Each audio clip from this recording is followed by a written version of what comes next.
If you've ever looked at your child's report card and thought, this doesn't actually reflect how hard they're working. If you've ever been told they're fine, they're holding it together, but you know in your heart that there's just something more going on.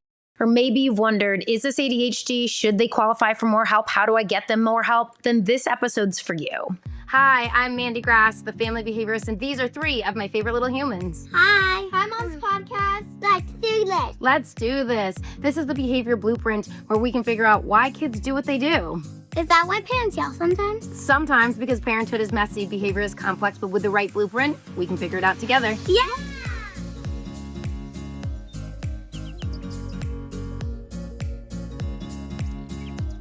Hey guys, and welcome back to the Behavior Blueprint. Whether you're listening in the carpool line or while you're making dinner, that's where I listen to my podcast. Today, we are diving into something I feel very passionate about. We are talking all things IEP 504, special education, ADHD, all of that good stuff. We are going to talk about what it actually means, what to do when your child qualifies, and more importantly, what happens when your child doesn't qualify, but clearly needs more support. I'm going to talk you through this as both a board-certified behavior analyst, a former special education teacher, a parent, and honestly, as a former kid who went through this myself. So let's get into it. All right, so I'm going to give you a little bit of background about me and my journey in special education. I am dyslexic. I was diagnosed with dyslexia in 2nd grade. My parents went to my 2nd grade teacher, Mrs. Verzier, hello, and they were like, something is wrong. I don't know how Mandy's reading, but something's not right. And my teacher was like, I think it's okay. Like, there are kids who have much harder time reading. And so my parents went outside and got me a neuropsychological exam. I vividly remember it. I called it the stupid test because in a neuropsych exam, there are various sections of the test, but one section I remember very vividly, they give you a sequence of numbers and they ask you to repeat the numbers in backwards. And so this is testing what's called your working memory. So your ability to like hold information, manipulate the information, and regurgitate it.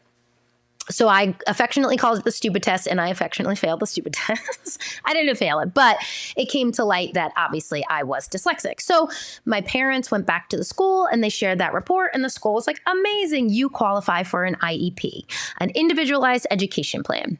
An IEP means I needed direct instructions, in my case, in reading. So I would have pull-out services. A special education teacher would come and I would work on specific reading skills in a different setting. That was my personal IEP. IEPs could look very different, but the main delineation between a 504, which is accommodations and modifications, and an IEP, which is an individualized education plan, is that an IEP is explicit instruction.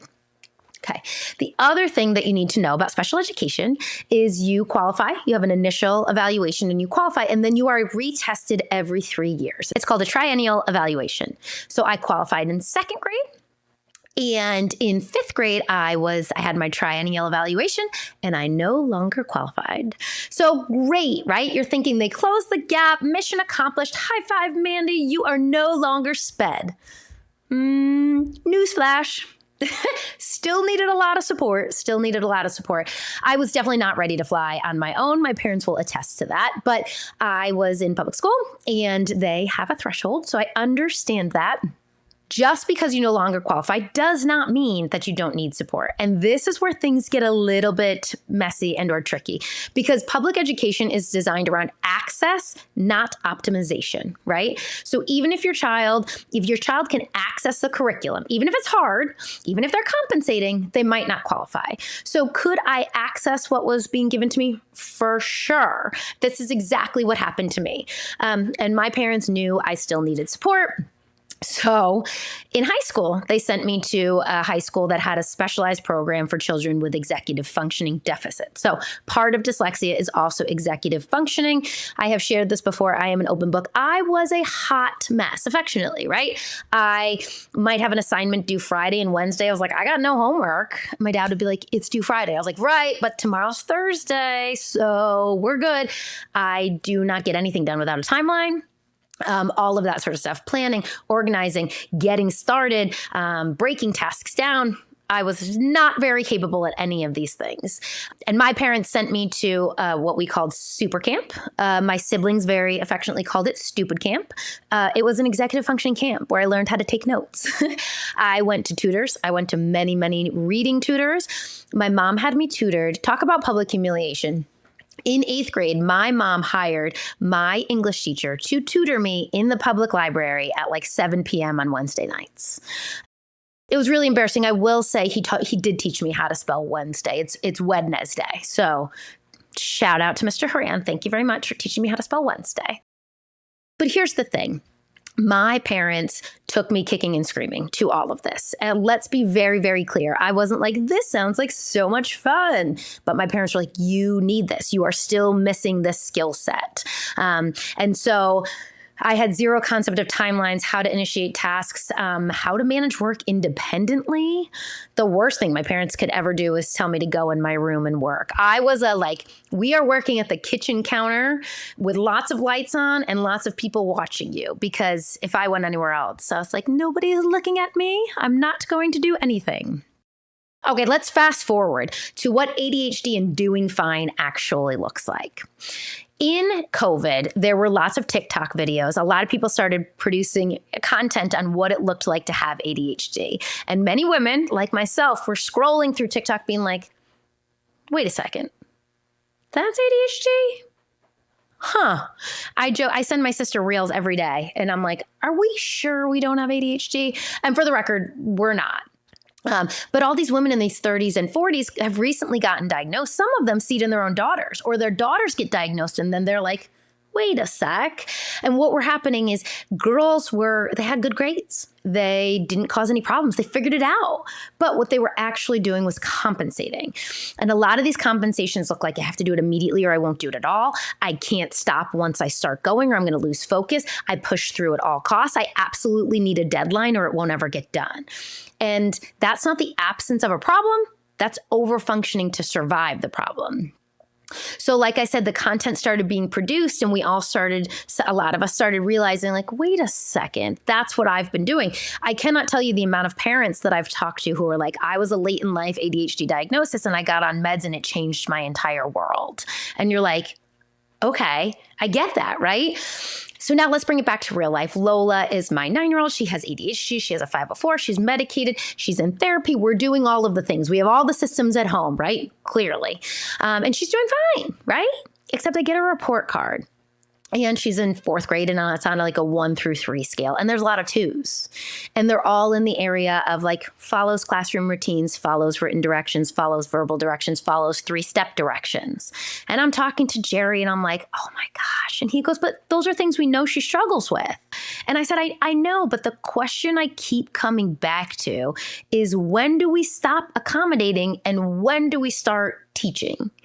And that at its core is the distinction between IEP and 504. So let's break this down. I mentioned this earlier, but I'm going to go a little bit more in depth. An IEP is an individualized education plan. So a student has to have a documented disability. ADHD can qualify. It's under OHI, other health impairment. Now, I do want to be specific that ADHD looks different state to state. For example, and correct me if I'm wrong in the comments, in Texas, you have to have a medical diagnosis. In Connecticut, where we are, you can have an educational diagnosis done through rating scales. But you can have an IEP if you have ADHD under other health impairment. And that might mean you need explicit skills taught. So a lot of times kids who have an OHI, other health impairment, ADHD, exceptionality for an IEP have study skills goals. So that's really those executive functioning, working on planning, organizing. Maybe it's checking Power School. Maybe it's a checkout at the end of the day for your materials, all of those sort of things. But ultimately, an IEP is teaching those skills. A 504 plan, which Lola currently has, is accommodations only. It helps your child access the curriculum. It does not include specialized instruction. Okay, so an IEP, we teach the skill. A 504, we support around the difficulty. Here's the uncomfortable truth. If your child is doing fine, they likely won't qualify for an IEP. Do you know that there's a chance Lola probably wouldn't have qualified for a 504? A lot of kids with ADHD qualify for nothing because it doesn't impact their ability to access their education. Listen to those words because that is what it comes down to. Now, remember, I am in this field. I have been a special education teacher. I have been a behavior analyst for 12 years. I work very closely with school administrators. I sit in on numerous PPTs. In Connecticut, that's what we call them, planning and placement team meetings. I understand the criteria for IEP versus 504. So I did sit down with my colleagues and I said, I'd like to have a little bit of a debate because I want your opinions. Okay. I know my daughter would likely not qualify for an IEP. I know her academics are very solid. I know she possesses the skill. And, my one colleague always challenges me appropriately, so I appreciate the challenge. She said, what would her IEP even say? And I said, I don't know, study skills? I'm not sure. I have put systems in place for Lola for organization since she was in second grade. In second grade, she had a folder go back and forth with a permission slip. 3 days. 3 days. It went to school, signed, came back home, still signed. She hadn't ever taken it out of her folder. So I put a plan in place where I put or candy or a little charm or something in her notebook intermittently, randomly, so that she would be prompted to check her notebook. So listen, I am doing all of the things, but is that enough? And that's the big question. So when it comes down to ADHD, the question is who is teaching the skills? Because accommodations can look like things like extra time, reminders, reduced workload. But the executive functioning things are planning, organizing, task initiation, breaking down assignments. And those things don't magically develop. They need to be explicitly taught. So making it about myself again. My parents sent me to this high school program, which I am genuinely, eternally grateful for. You can ask them. I have said to them, you guys did the darn right thing, even though I probably made it, a little bit miserable driving me. They drove me 45 minutes to and from high school every day for this program. I went to Cheshire Academy, and the program was called the Roxbury program. And I had a one-on-one teacher every single day for 30 minutes, freshman year. And it was all about planning and organizing and helping me get systems in place. This one teacher, I had a 3-ring notebook. I had a 3-ring binder for every single subject. We really had to come up with a system that was going to work for me. Also remember, I graduated high school in 2004. So this was a while ago. I'm sure there are better electronic systems now. But I had a 3-ring binder and I did buy into it eventually. That freshman year was rough. I'm pretty sure I failed Spanish, but they pushed me through because I needed the credit. But I had a 3-ring binder for every class, and I remember vividly, I had a science teacher, Mr. Sermo. He printed every single handout for every single student with a 3-hole punch because he knew that I needed that system. And he's like, it's easy enough. It's a button on the copier. But I had people around me who were really supporting my you gotta figure it out effort. But I absolutely needed that. Now, would I have survived public school? Probably, right? I think I would have survived because I had the skill. I have a solidly average IQ. I have solidly average skills. Would my parents probably have had to do a lot more work at home? Sure.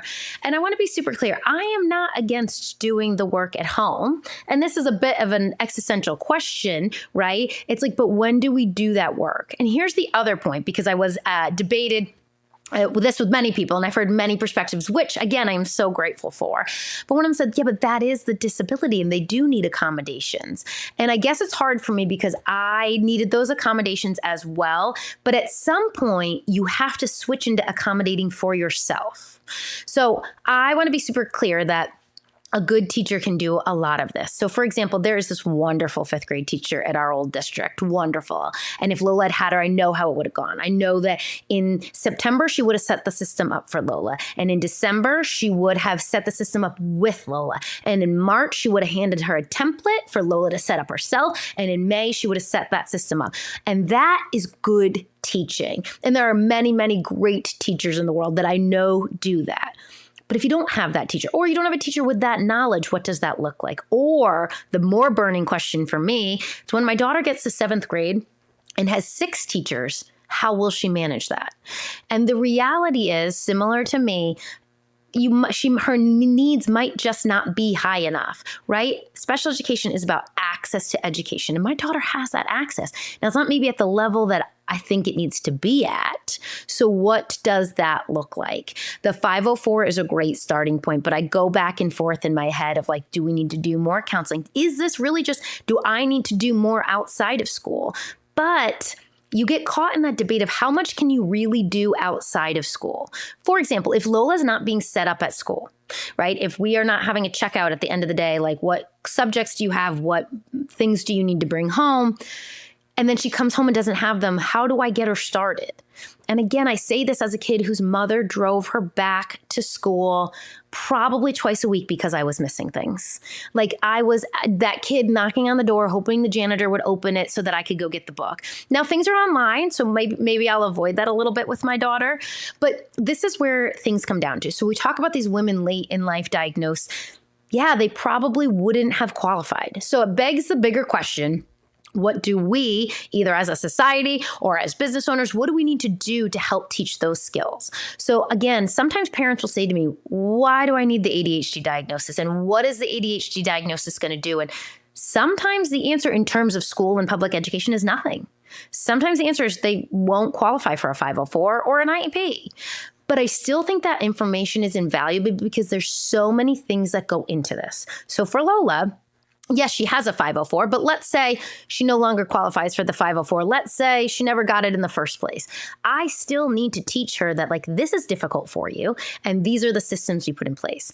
The other part of this is with her accommodations, at what point do we start teaching her, right, back to the explicit teaching, to advocate for those accommodations? Let's say Lola needs written directions. Now at home, she will tell me, you are giving me too many verbal directions. You need to write it down, right? A lot of really good teachers just inherently write it down. All of this is wonderful things. But at what point do I teach her to say to her teacher, hey, I really need this? At what point does she get the teacher that 3-hole punches the paper because he knows she needs it? Those are all things that we want to keep in mind. So, all right, I don't have the answer here. I just wanted to give you guys as much information as possible so that you can make educated decisions. When you are seeking an ADHD diagnosis, remember, I cover this on an ADHD episode I have, but there's a couple of ways to do that. You can go to the school and ask for a 504 evaluation in the area of attention. You could have a full comprehensive IEP evaluation where you're looking at everything, including learning disabilities and attention. You could go to your doctor and do rating scales. You could go outside and get a neuropsychological exam. If you suspect ADHD, I would consider one of those avenues because just because they're cute in school and it doesn't present as a problem doesn't mean they don't have ADHD and doesn't mean that you don't want to name that for them and put systems in place. It doesn't mean you have to do anything. You don't even have to share it with anyone if you don't want to. But that information is helpful so that when your daughter is 30, she doesn't say like, oh my God, do you know the backflips I had to do to keep my head above water? Right? And you can validate, you can understand, and you can help put systems in place at home. You can communicate with their teachers even if they don't qualify for something specifically. Hey, this is what it looks like. These are the things we're working on. Could you please stay in touch with me? It takes a lot of advocacy. But the takeaway here is understand the different parts of special education, understand what you may or may not qualify for, and continue to advocate for your child, even if they don't qualify. I am working with a parent right now who called me up and said, I know that she is off. I know she doesn't qualify, but I don't know what else to do. You are your child's strongest advocate. I would encourage you to pursue all of those paths. And then if you get to a point where they don't qualify or the school has said no, which very well might happen, remember, dyslexic, dismissed in 5th grade. That is what it is. Then at least you have the knowledge to talk to the teachers, to decide if you need the tutoring, to supplement in other ways, because that information is so powerful. This is a big conversation. Honestly, we do not talk about it enough because there is a huge group of kids in the middle. I call them the cuspers, and they're not struggling. They're not struggling enough to qualify for services, but they're struggling enough that something feels off, and maybe there's battles at home. Like, give it a listen, give it a try in your home. Let me know how it goes. If you have any follow-up questions, I am happy to answer them to the greatest of my capacity. I also have many colleagues who are far more knowledgeable than I am about special ed or special education law that I can ask. I do want to say it does vary state to state. My sister was in New York, and navigating that process was even more difficult than Connecticut. So it does look different in different places. As I mentioned, I know Texas, you need a medical diagnosis. So there are some nuances state to state. But that broad strokes is an understanding of special education and where your kid might fall. Maybe we need to do an episode about, hey, they don't qualify for anything. What do we do now? And we can talk about all the supports that we can build in at home, talk about the communication with school, and what exactly does it look like to get our kid support in whatever capacity. Maybe it's not formal support, right? Anyway, if you resonated with this episode, if you have a friend that is struggling with this, please send this along. Shameless plug, liking, following, subscribing, commenting, rating, reviewing really mean a lot for my podcast, and it pushes it to more parents. And it really means a lot for my small business. So if you could take 30 seconds out of your day to rate or review this, it would really, really mean a lot to me. I hope that this information was helpful for you. As always, you can find more information on my website, The Family Behaviorist, and this is covered in depth on my TikTok and YouTube channels at The Family Behaviorist. So anyway, thank you guys so much for joining me on this week's episode of The Behavior Blueprint. If this podcast has helped you even a little bit, leaving a review is one of the biggest ways that you can help me. It helps other parents find the show, and honestly, it helps me know what's landing for you. You can do it right now while you're listening. I would really appreciate it. For information on topics like this and many more, come back to this podcast, The Behavior Blueprint Weekly, and you can always check out my content on Instagram and TikTok at The Family Behaviorist. Thanks so much.